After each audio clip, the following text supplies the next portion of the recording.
मेरा नाम सौम्या है और मैं समस्तीपुर गांव बिहार से हूँ।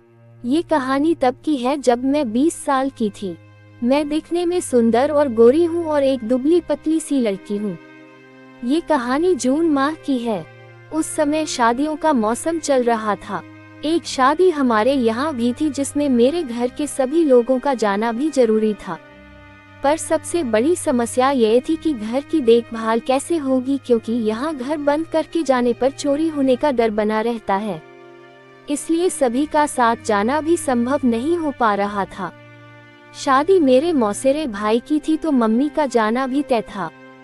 अंततः यही निष्कर्ष निकला कि मैं घर में ही रहूंगी और घर की देखभाल करूंगी।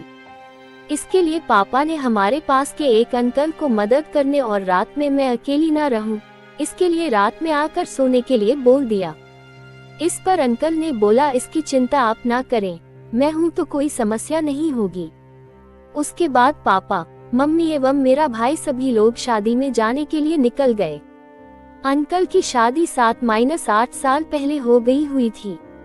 वे यहाँ नौकरी के सिलसिले में अकेले ही रहते थे। वे उत्तर प्रदेश के रहने वाले थे। उनकी उम्र करीब 35-38 वर्ष रही होगी। उस शाम अंकल ने मुझसे पूछकर पनीर ले आए, जो मुझे बहुत पसंद था। उसके बाद रात को मैंने पनीर की सब्जी और रोटी बनाई। अंकल और मैंने साथ में बैठकर खाना खाया। इसके बाद अंकल मोबाइल देखने में लग गए। तब मैं किचन का काम खत्म करने में लग गई। काम करने के बाद अंकल के साथ कुछ देर तक इधर उधर की बातें हुई।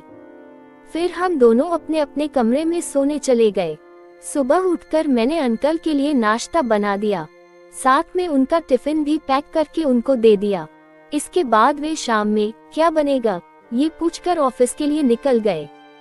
उसके बाद कुछ देर आराम करके फिर दोपहर का खाना बनाकर और खाकर मोबाइल देखकर कुछ देर पढ़ाई की। ऐसे ही शाम के करीब 6 बज गए। अंकल भी ऑफिस करते हुए बाजार से सब्जी लेकर आ गए। उसके बाद मैंने उनको चाय बनाकर दिया और कुछ देर बैठकर बातें की। फिर रात का खाना बनाने के लिए किचन में आ गई। कुछ देर बाद अचानक से बिजली चली गई और घर में अंधेरा हो गया। क्योंकि हमारे यहाँ इन्वर्टर नहीं था तो मैंने मोमबत्ती जलाए और खाना बनाने लगी। कुछ पल में ही अंकल भी वहाँ आ गए और बोले, इतनी गर्मी में कैसे काम कर लेती हो? मैं बोली, नहीं करूँगी तो खाना कैसे बनेगा, भूखे रहना पड़ेगा। इस पर अंकल ने कहा, हाँ तुम्हारी बात एकदम सही है। उसके बाद मैं खाना बनाती रही और साथ में अंकल से बात भी करती रही। कुछ देर में ही बिजली आ गई। कुछ देर में खाना बनकर तैयार हो गया। उसके बाद हम दोनों ने खाना खाया। फिर मैं किचन का काम खत्म करने में लग गई। अंकल भी अपने कुछ काम करने में लग गए। कुछ देर तक बात करते करते अंकल अचानक से जोर से बोले, सौम्या तुम्हारे कंधे पर मकड़ी है। इस पर मैं थोड़ी घबरा गई और तुरंत उठकर मकड़ी को भागने का प्रयास करने लगी, पर तब तक मकड़ी पता नहीं कहाँ गायब हो गई थी। तुरंत ही मकड़ी फिर से अंकल को दिखी। उन्होंने मेरे गले के नीचे की तरफ इशारा किया।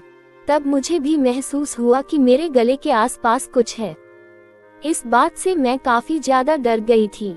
उस समय मुझे कुछ भी समझ में नहीं आ रहा था कि क्या करूं और क्या नहीं। मैंने कुछ पल तक अपने टॉप को झाड़ कर देखा, पर मकड़ी नहीं निकली। इसके बाद तो मेरा और भी ज्यादा डर से दिमाग काम नहीं कर रहा था, जिसकी वजह से मुझे तुरंत भागकर चेंज करना पड़ा। किंतु अंकल ने देख लिया। पहले तो मेरी हंसी छूट गई, फिर मैंने अंकल से माफी मांग ली। इस पर अंकल ने कहा, माफी किस बात की, ऐसा किसी के साथ भी हो सकता है, तुम फिक्र मत करो। फिर जब हम रेस्ट करने को चले गए तो भी एक बार फिर से बिजली चली गई।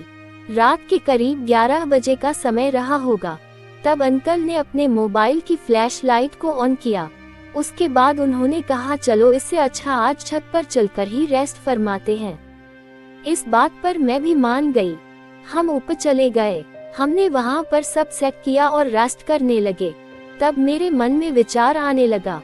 तभी मैंने सोचा, पहले अंकल जी के मन को टटोल लेना चाहिए, कहीं ऐसा न हो मैं गड़बड़ न कर दूं। फिर मैंने बातें करनी शुरू की और बीत बात पर मैं हंसती तो कुछ सिग्नल मिले तो मैं समझ गई कि तीर निशाने पर लग रहा है।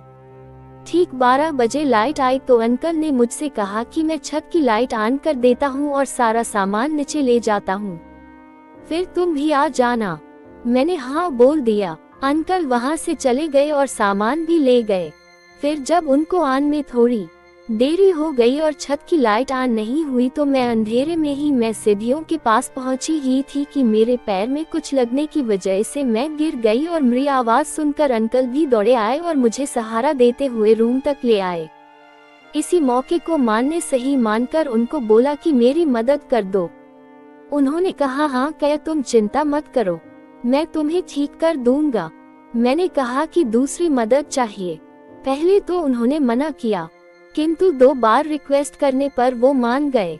किंतु पहले उन्होंने मेरी ड्रेसिंग की, फिर उन्होंने गेम में पहल की तो मैंने भी गेम में पूरा साथ दिया। क्या बताओ दोस्तों, अंकल तो बड़े एक्सपीरियंस वाले खिलाड़ी थे तो आउट होने का नाम ही नहीं ले रहे थे। ये गेम पूरे 5 घंटे तक चली थी। ये गेम 2 दिन तक पूरे चली गए जब तक मम्मी पापा लौट कर नहीं आए। फिर अंकल मुझे ढेर सारी चॉकलेट देकर चले गए और मैंने इस बीत को सीक्रेट रखा। कहानी पसंद आने पर वीडियो को लाइक, सब्सक्राइब और एक अच्छा सा कमेंट जरूर करें।